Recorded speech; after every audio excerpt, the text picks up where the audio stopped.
David and Emma looked at each other across the table. The young couple were happy. The food was delicious. The light from the candles was soft and the music was perfect. David looked at Emma's beautiful smile. All the pain of his last breakup disappeared. All his doubts and fears about love had gone. His hand reached out and touched hers. "I want to ask you something." David searched her eyes. Could she guess what was coming? Her smile made him feel brave. She held his hand. "Don't worry. Whatever it is, I'll probably say yes." He felt so excited. He was about to ask the most important question of his life.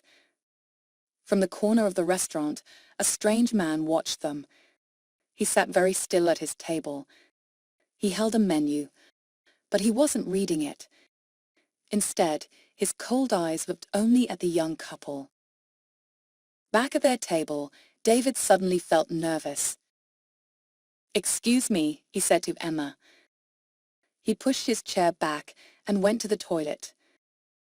As he looked in the mirror, he told himself, "Come on, David, come on. You can do this, mate. She's crazy about you." Feeling ready, he went out of the bathroom. He almost walked into the extremely tall man who was waiting by the door. The man's eyes were a cold, bright blue.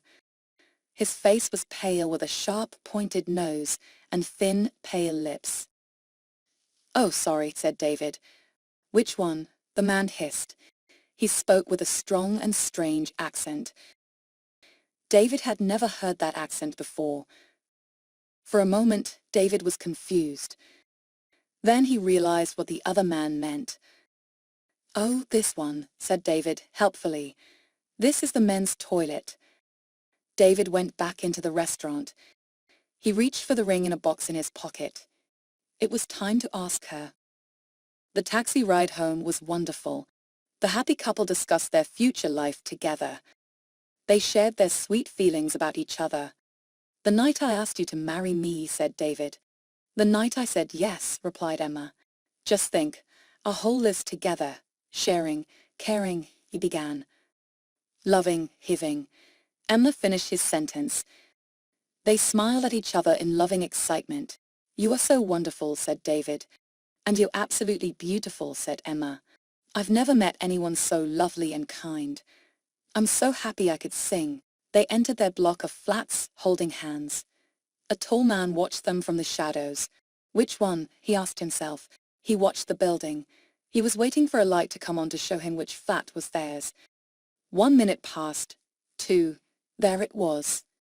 The light went on in a third-floor window. He saw Emma for a moment as she closed the curtains. How many times had he stood on a corner like this? How many victims had he watched? Many corners. Many victims. His pale lips formed a thin smile. He moved out of the shadows to the door and pressed the buttons for every flat. The vampire was always pleased when people lived in flats. Sooner or later someone always let you in. Silly humans. They thought you were someone's pizza delivery. It was a kind of invitation, and that was all he needed to enter a home. He climbed the stairs to the 3rd floor and walked down the hall. He didn't make a sound. He could hear the young couple laughing and talking. He put his ear against the door. He could hear what they were saying, and he was happy. Young love made the sweetest blood. It was so full of life and energy. "I feel as if I'm in a film," she was saying. "More like a dream," he replied. "Yes, a dream. How lucky we are. Guess who I'll be dreaming about tonight?" he said. "Who? Who?" "Her hair smells of roses. She's like an angel." Their dream was about to become a nightmare, the listening vampire thought. Suddenly, he opened the door and stood there, showing his sharp teeth. The couple screamed and then held each other in terrified silence. The vampire could smell and taste their fear. This was how he liked it. Fear also made the blood sweeter. "There's my wallet. On the table there. Take it," said David. "Take anything you want."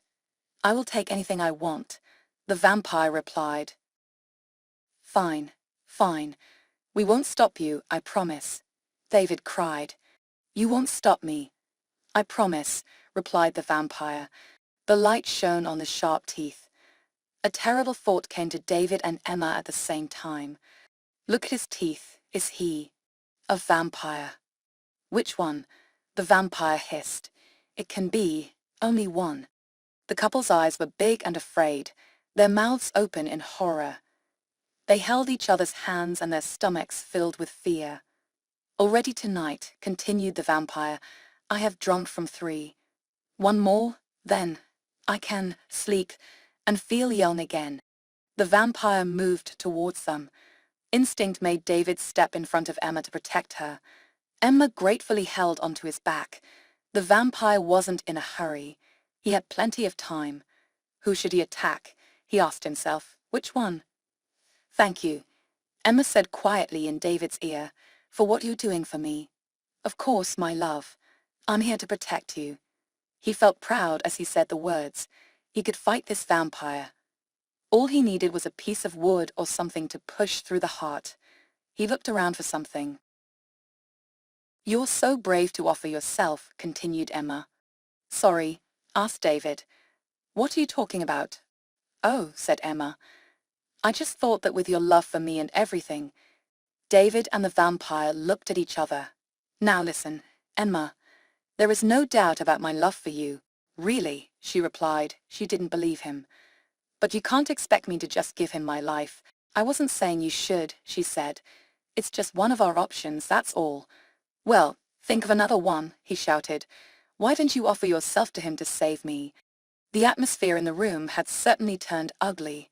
The vampire was not pleased that the fear and love were now silly, selfish arguments. Emma was very angry. I hope you're joking. Let's see how strong your love is. What a horrible man. What about the woman I was planning to marry?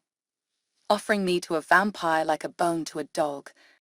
You said my hair smells of roses, she cried. All right. Relax. David was a little embarrassed to be having this argument in front of a stranger. I'm an angel, you said. She carried on shouting. Must drink, shouted the vampire angrily as he came even closer. He wanted to make a quick kill. Then he could get away from these terrible people as soon as possible. His eyes opened wider and his teeth were bared. Which one? Her. David pointed at his future wife. Him, screamed Emma in anger.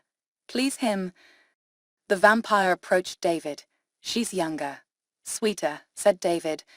The vampire turned to Emma. He's bigger. There's more of him, she pointed at David.